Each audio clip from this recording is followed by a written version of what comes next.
함께 나누실 말씀은 마태복음 6장 5절에서 8절의 말씀입니다. 마태복음 6장 5절에서 8절의 말씀입니다. 우리 함께 봉독하겠습니다. 또 너희는 기도할 때 외식하는 자와 같이 하지 말라. 그들은 사람에게 보이려고 회당과 큰 거리에게 서서 기도하기를 좋아하느니라. 내가 진실로 너희에게 이르노니 그들은 장일상을 이미 받았느니라. 너는 기도할 때 내 골방에 들어가 문을 닫고 은밀한 중에 계신 내 아버지께 기도하라. 은밀한 중에 보시는 내 아버지께서 갚으시리라. 또 기도할 때 이방인과 같이 중언부언하지 말라. 그들은 말을 많이 하여야 들으실 줄 생각하느니라. 그러므로 그들을 본받지 말라. 구하기 전에 너희에게 있어야 할 것을 하나님 너희 아버지께서 아시느니라. 아멘. 함께 따라하겠습니다. 그러므로 너희는 이렇게 기도하라. 다시 한번 합니다. 그러므로 너희는 이렇게 기도하라.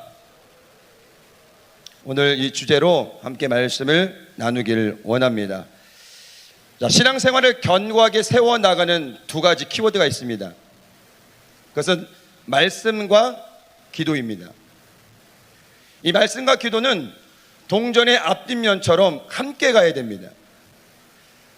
말씀에 너무 치우치면 율법적으로 될 수 있고요, 기도에 너무 치우치면 신령한 쪽으로 기울어지게 됩니다. 그래서 말씀과 기도가 균형을 이루어야 건강한 신앙생활이 되는 것입니다.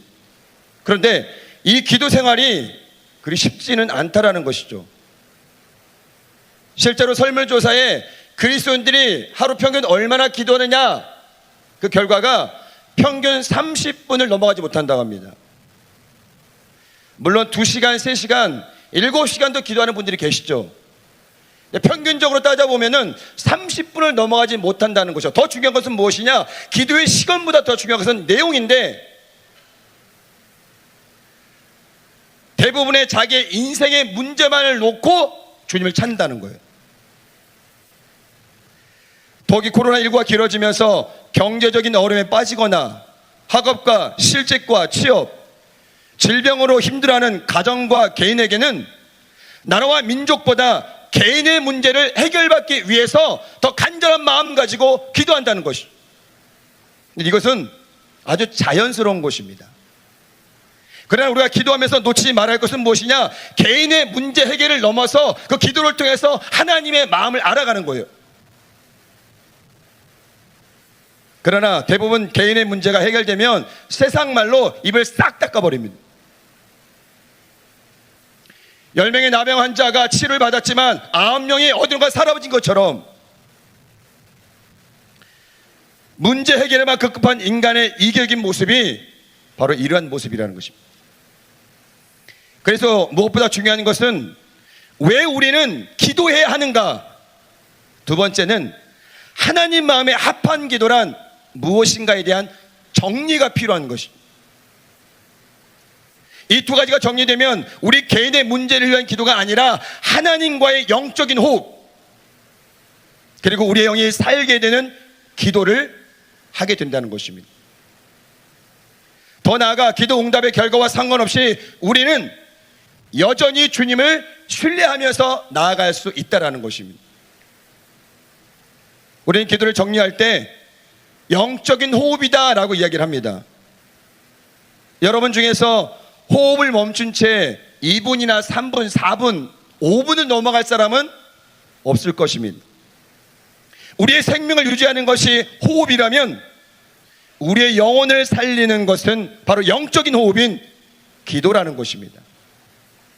그런데 여기서 우리가 기억할 것은 신앙의 경륜과 제자 훈련, 다양한 신앙의 모습들이 그 사람의 기도를 말하고 있지 않다라는 것입니다.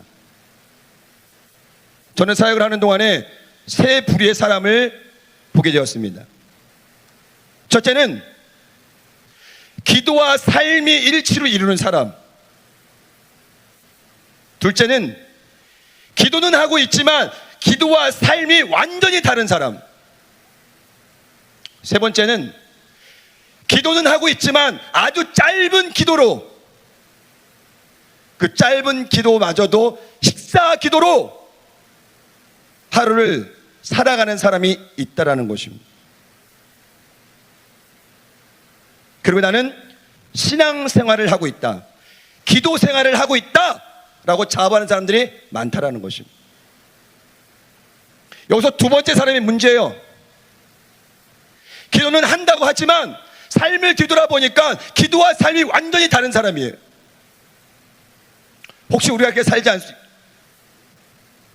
말씀을 들으면 은혜 받고 기도하면서 결단하지만 뒤돌아서면서 말씀과 다른 삶, 기도와 다른 삶을 사는 것이 우리의 현주소라는 것입니다. 기도는 자신의 삶을 주님 앞에 맡기는 시간이 되어야 됩니다. 그리고 자신이 누구인지를 발견하는 시간이며 하나님을 아버지로 고백하는 시간이 되어야 된다는 것이죠. 자신의 삶을 내어 맡기는 사람, 자신이 누구인지를 발견하는 사람, 하나님을 아버지로 고백하는 사람은 자기 주장이 아닌 하나님 마음을 전하고 하나님의 뜻을 이루기 위해서 몸부림치며 살아간 사람을 말하고 있습니다.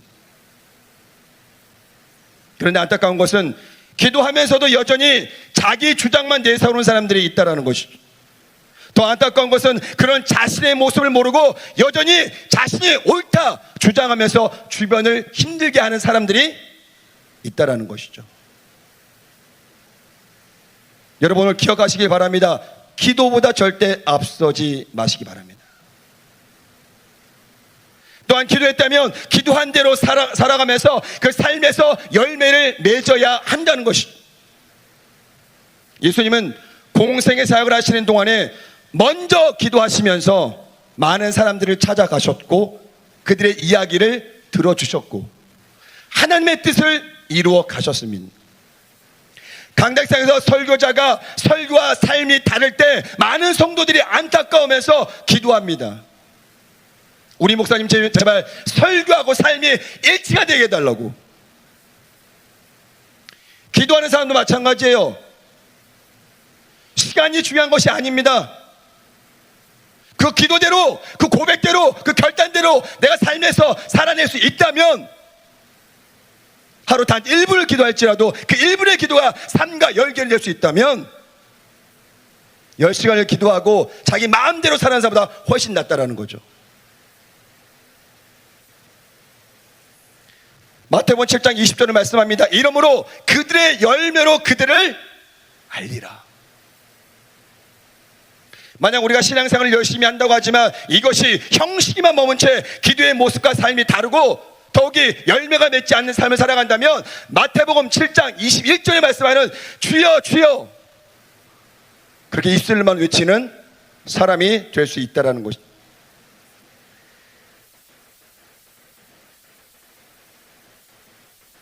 그래서 서두에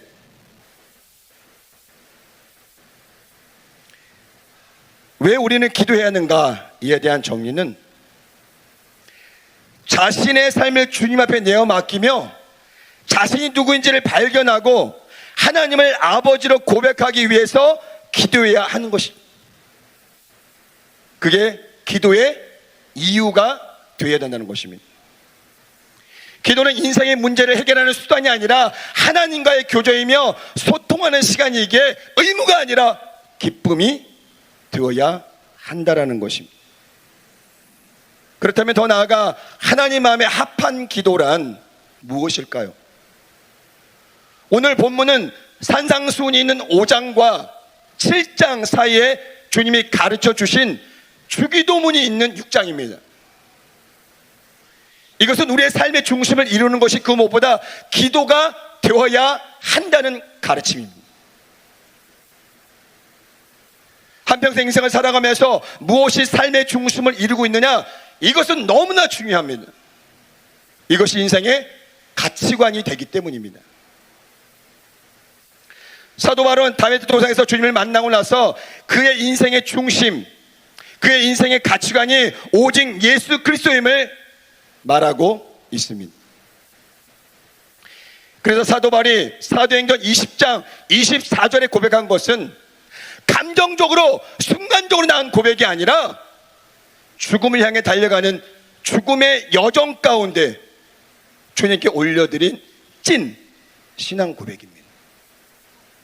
사도 바울은 고백합니다. 내가 달려갈 길과 주 예수께 받은 사명, 곧 하나님의 은혜의 복음을 전한 일에는 나의 생명조차 조금도 귀한 것으로 여기지 아니하노라.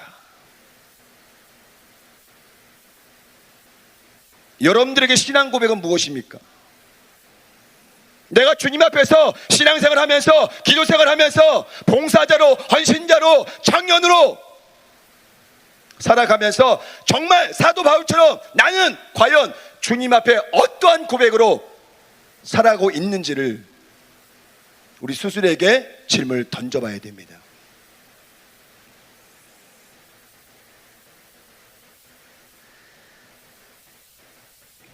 오늘 예수님은 종교 지도자의 잘못에 대한 그 기도에 대해서 6장에 말씀하셨습니다. 5절에 또 너희는 기도할 때 외식하는 자와 같이 하지 말라. 외식하는 자들이란 무엇을 말하는 것일까요? 첫째는 악하면서도 선을 가장하는 유형입니다. 이런 사람은 자신이 남을 속이고 있다는 것을 알고 있습니다. 둘째는 자기 만족에 도취하여 자기도 모르게 자신을 속이면서 또 타인을 속이는 유형입니다. 이런 사람은 보통 스스로 경건한 체 하지만 타인을 속이지는 못하고 금방 탄로가 나게 되는 것입니다. 셋째는 외식하면서도 하나님과 사람을 위해서 스스로 훌륭한 일을 하고 있다고 믿는 유형입니다. 이는 가장 완벽한 위선자입니다. 따라서 이들은 타인들로부터 존경을 받으며 그 행위를 보는 모든 사람을 속일 수 있는 사람입니다. 이 세 가지의 모습을 가지고 있는 자들이 오늘 예수님이 말씀하시는 외식하는 자들을 이야기하고 있는 것입니다. 저는 오늘 새벽 예배를 드리면서 말씀을 듣고 많은 생각에 빠졌습니다. 강신홍 목사님이 편견에 대해서 이야기를 시작을 하셨는데 말씀을 다 듣고 기도하면서 그 편견의 주인공은 내가 아닐까라는 생각이 드는 거예요. 목사라는 이름을 가지고 더 위선적으로 살고 있지는 않는가라는 게 오늘 새벽에 기도하면서 저에게 주신 마음이었습니다. 그리고 회개했습니다. 이렇게 회개하고 나서도 다시금 돌아서면 나는 편견자가 되고 나는 위선자가 될 수 있다는 것이죠. 그게 너무너무 두려운 거예요.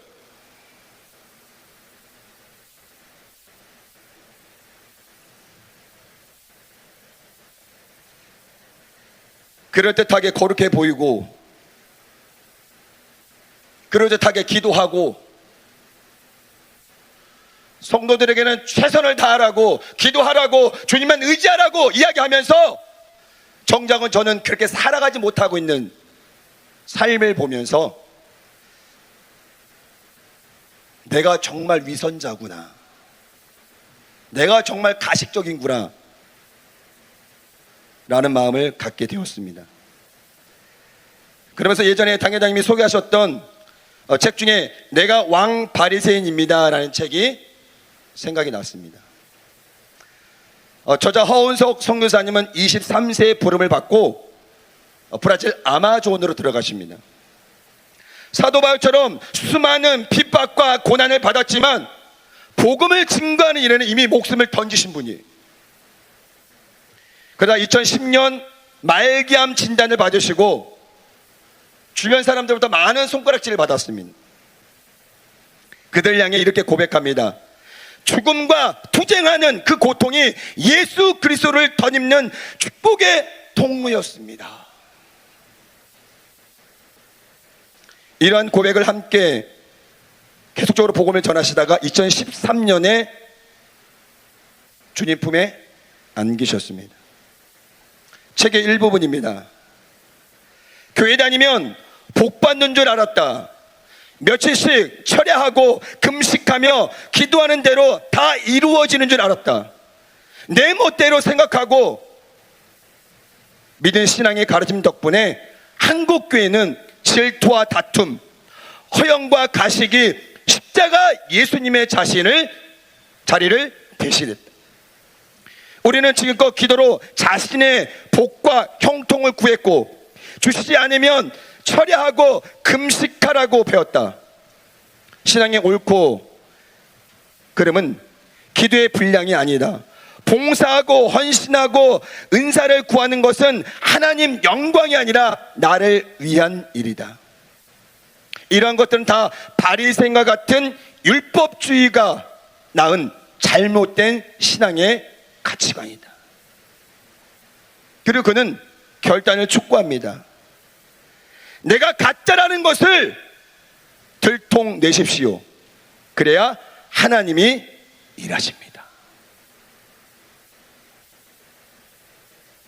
죄를 들켰을 때 자기 연민으로 치장하고 변명할 것이 아니라 내 주님, 저는 고쳐서도 쓸 수 없는 인간입니다. 완전히 죽어야만 살 수 있는 존재입니다. 라고 인정할 때 비로소 하나님이 일하실 수 있다는 것을 이 시대 그리스도인들에게 강력히 이야기하고 있는 것입니다. 삶의 예배라는 찬양의 가사입니다. 여러분 잘 아실 거예요. 보여지는 예배 아닌 마음으로 드리는 예배. 노래하는 찬양보다 삶으로 고백되는 예배. 나를 위한 예배 아닌 주님 뜻을 향한 예배. 내 마음과 정성 다하여서 드려지는 예배. 코로나19가 길어지면서 혹시 우리가 보여지는 예배, 노래하는 찬양, 나를 위한 예배를 드리고 있는지는 아는지 우리가 잠시 우리 자신을 점검해 봐야 합니다. 시편 51편 17절을 말씀합니다. 하나님이 구하시는 제사는 상한 심령이라. 오늘 주님은 저에게 말씀하십니다. 외식하는 자와 같이 하지 말라. 허원석 선교사님의 책을 통해 말씀하십니다. 내가 가짜라는 것을 들통내라. 삶의 예배 찬양을 통해 말씀합니다. 삶으로 고백되는 예배를 드려라. 유대 종교자들은 기도를 철저히 가르치고 이것을 의식화시켰습니다. 내용과 시간까지 의식화시켜 놓고 이것을 철저히 지키도록 제도화시킨 것입니다. 신명기 6장에는 이렇게 기록하고 있습니다. 너는 또 그것을 내 손목에 메어 기호로 삼으며 내 미간에 붙여 표로 삼고 또 내 집 문설주와 바깥문에 기록할지라. 시간을 정해 하루에 3번씩 철저히 기도하게 하는 습관도 바로 이런 것입니다. 그래서 특별히 바리새인들과 서기관들은 자신들의 종교적인 위치를 의식하며 큰 회당과 큰 거리에서 기도하기를 좋아했다고 성경은 말씀하고 있습니다. 이러한 잘못된 기도의 모습을 예수님께서 오늘 6장을 통해 말씀하시는 것입니다. 또 무엇을 말씀하셨을까요? 7절에 보니까 이방인과 같이 중언부언하지 말라 그랬어요.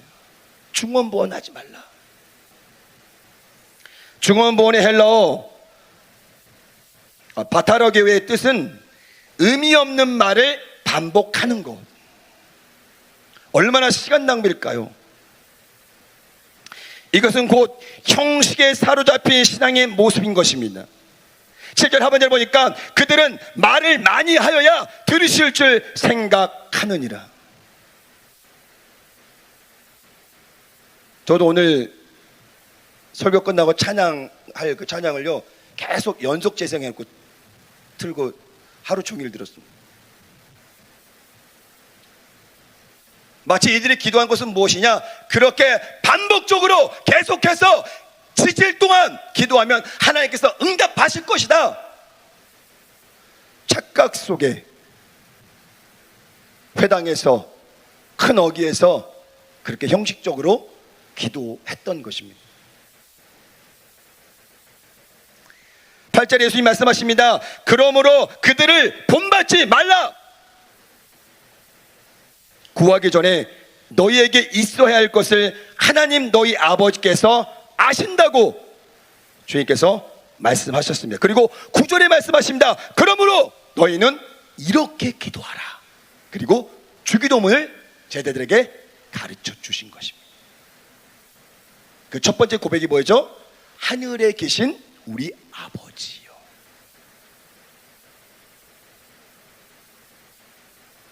그래서 기도는 문제 해결의 수단이 아니라 하나님을 아버지로 고백하는 시간이 되어야 된다는 것을 여러분이 기억하시기를 주의 이름으로 축원을 드립니다. 오늘 우리가 기도의 주제를 통해서 깊이 생각할 것은 기도자의 마음입니다. 요한복음 12장 7절에 보면 무엇이든지 원하는 대로 구하라 그리하면 이루리라. 참 좋은 말씀이죠. 무엇이든지 구하래요. 그럼 다 이루어 주신대요. 그런데 주님은 이 말씀 전에 우리에게 주신 말씀이 있어요. 너희가 내 안에 거하고 내 말이 너희 안에 거하면, 너희가 내 안에 거하고 내 말이 너희 안에 거하면, 그리하면 무엇이든지 구하라 그리하면 이루리라.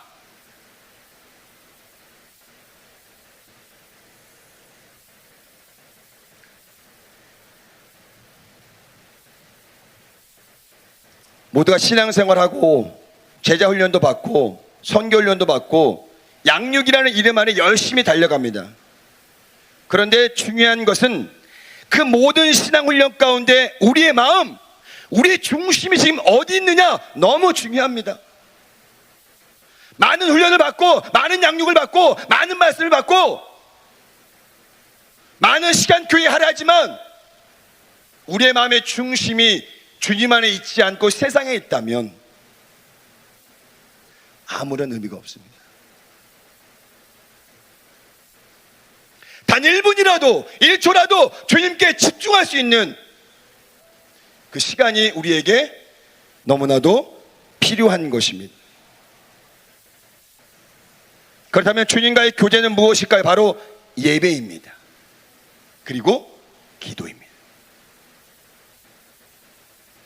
예배가 삶이 되고 삶이 예배가 되고 기도가 삶이 되고 삶이 기도가 되는 삶, 그것을 하나님께서 원하시는 거고 그것이 주님과 교제할 수 있는, 주님 안에 거할 수 있는 유일한 방법이라는 것을 여러분이 기억하시기를 주의 이름으로 축원을 드립니다.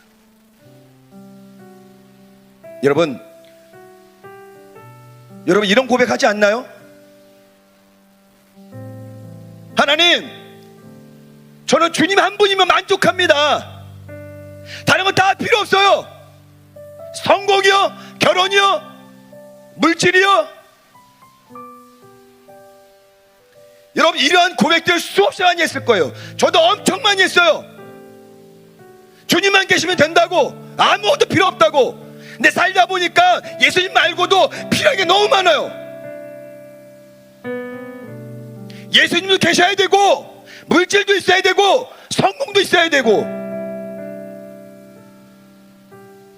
예수님만 계시면 다 돼야 되는데 이것들이 채워지고 나서 주님이 있는 게 더 좋습니다라고 고백하는 게 우리라는 거예요. 그래서 우리가 기도할 때 어떤 기도예요? 주님 이것만은 응답해 주세요 라고 간절히 기도하는 거예요. 정작 우리가 기도했지만 기도하고 나면 여러분 마음 어떠세요? 뭔가 가득 찬 것 같나요? 어쩌면 그 기도가 오늘 종교 지도자처럼 회당에서 큰 거리에서 연속재성 플레이 하는 것처럼 계속적으로 반복적으로 외치는 그런 기도가 된다면, 여러분들이 철학 기도를 해도, 새벽 제단을 싸도, 금식 기도를 해도 주님이 받지 않는 기도가 되는 거예요.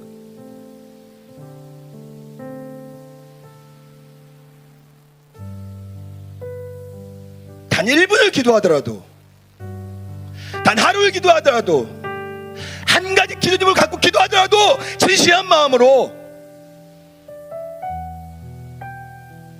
우리의 기도를 들으시는 분이 하나님 아버지임을 명확하게 정리하고 출발해요. 이게 정리가 되지 않으면 신앙생활 빵점이에요. 아무것도 없어요. 지금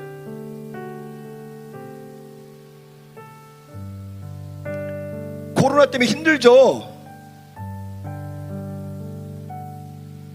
예배도 마음껏 못 드리고, 마스크는 하루 종일 쓰고 있어야 되고, 이런 생활 언제까지 가야 돼요?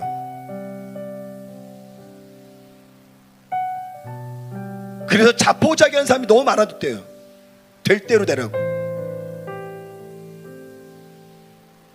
여러분, 그런 마음 갖지 마세요.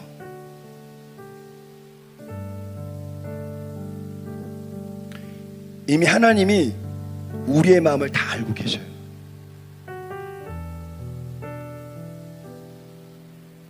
언제 이 코로나가 끝날지 우리는 모르겠어요. 우리가 해야 될 것은 이렇게 힘들고 어려운 시간에 조금 더 주님께 집중하는 거예요. 그리고 기도하는 거예요.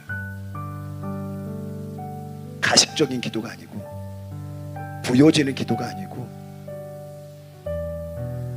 내 삶을 다 내어드리는, 하나님을 아버지로 고백할 수 있는 그 시간이 여러분들 기도 시간에 있어야 된다는 거예요.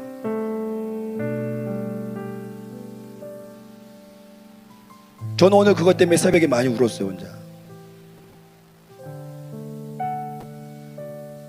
목사니까 기도 더 많이 할 것 같아요? 목사니까 말씀 더 많이 볼 것 같아요?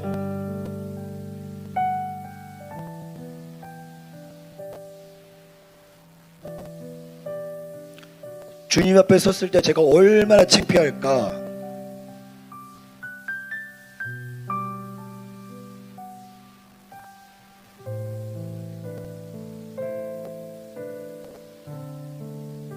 여러분이 결단하고 고백했던, 주님을 만나면서 받았던 은혜들, 주님을 위해서 살겠다는 고백들,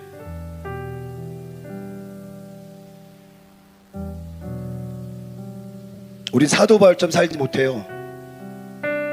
선교사님처럼 살지 못해요.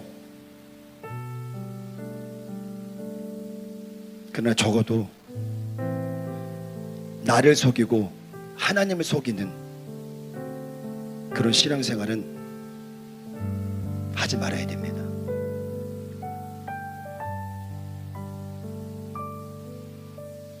기도를 통해서 하나님과 교제하며 친밀한 시간을 갖길 바랍니다.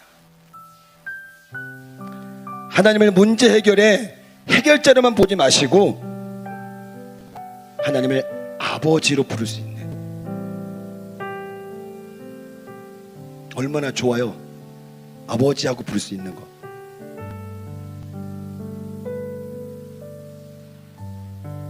너희가 내 안에 거하고 내 말이 너희 안에 거하면 무엇이든지 원하는 대로 구하라. 그리하면 이루리라. 코로나19로 힘들고 어려운 시간이 흐르고 있지만 이 가운데도 하나님께서 함께 일하고 계신다는 거예요. 누굴 위해서? 이 민족을 위해서, 그리고 여러분들을 위해서. 포기하지 마시고, 절망하지 마시고, 두려워하지 마시고, 내가 주님 안에 거하는 그런 믿음의 삶을 살기 위해서 여러분들이 오늘 찬양하며 함께 고백하는 시간이 되었으면 좋겠습니다. 오늘 우리가 죄인임을 다시 한번 주님 앞에 고백합니다.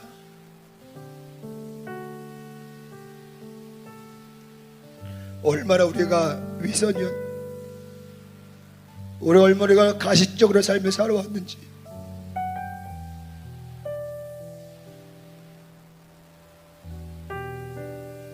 그러면서도 우리는 늘 떳떳한 신앙생활을 하고 있다 자부하며 지금까지 그렇게 그럴듯한 모습으로 달려왔던 우리의 모습들을 돌아보게 됩니다.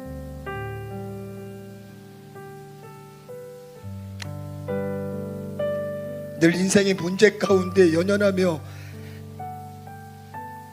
정말 이것만은 응답받아야 된다는 간절한 마음 때문에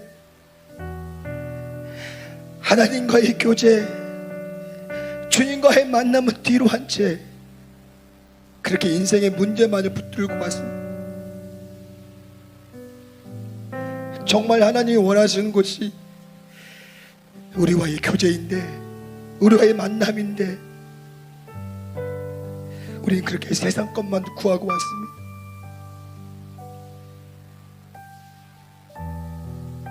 오늘의 우리의 고백이 언제까지 또 유효할지 모르겠지만 그렇게 매일매일 날마다 동일한 고백을 하며 주님 안에 거하는 삶을 살기 위해서 힘써 몸부림치는 우리 귀한 청년들 될 수 있도록 하나님께서 인도하여 주시옵소서. 우리는 아무것도 할 수 없습니다. 주님이 아니면 한 걸음도 나아갈 수 없습니다. 이 호흡마저 하나님의 은혜이거늘 우리의 잘난 모습들, 그릇한 모습들, 그렇게 형식적이었던 모든 모습들 오늘 이 시간 십자가 아래 다 내려놓게 하여 주시고 하나님께만 집중하며 하나님을 아버지라 부를 수 있는 그런 친밀한 교제를 나누기 위해 예배가 회복되고 기도가 회복되고 하나님과의 관계가 회복되는 귀한 삶을 살아갈 수 있도록 하나님께서 은혜를 더하여 주시옵소서. 보여지는 예배 아닙니다. 노래하는 찬양 아닙니다. 이제 우리의 삶으로 고백되는 예배, 삶으로 고백되는 기도가 될 수 있도록 하나님이 인도하여 주시옵소서. 너희가 내 안에 거하고 내 말이 너희 안에 거하면 무엇이든지 원하는 대로 구하라. 그리하면 이루리라. 이미 하나님께서 우리의 모든 기도를 아시고 주님의 때에 아름답게 이루실 줄 우리는 믿습니다. 오늘 우리의 결단이 매일매일 삶의 고백이 되게 하셔서 주님과 동행하는 귀한 믿음의 삶을 살아갈 수 있도록 하나님께서 은혜를 더하여 주시옵소서. 예수님의 이름으로 간절히 기도드렸습니다. 아멘. 지금은 우리 주 예수 그리스도의 은혜와 하나님 아버지의 크고 넓으신 사랑과 보혜사 성령님의 내주 교통 충만하심이 하나님과의 진실한 교제를 위해 결단하며 세상으로 나아가는 모든 청년들 그 머리 위에, 가정 위에, 직장 위에, 그 환경 위에 지금부터 영원토록 함께 있을지어다. 아멘. 아멘.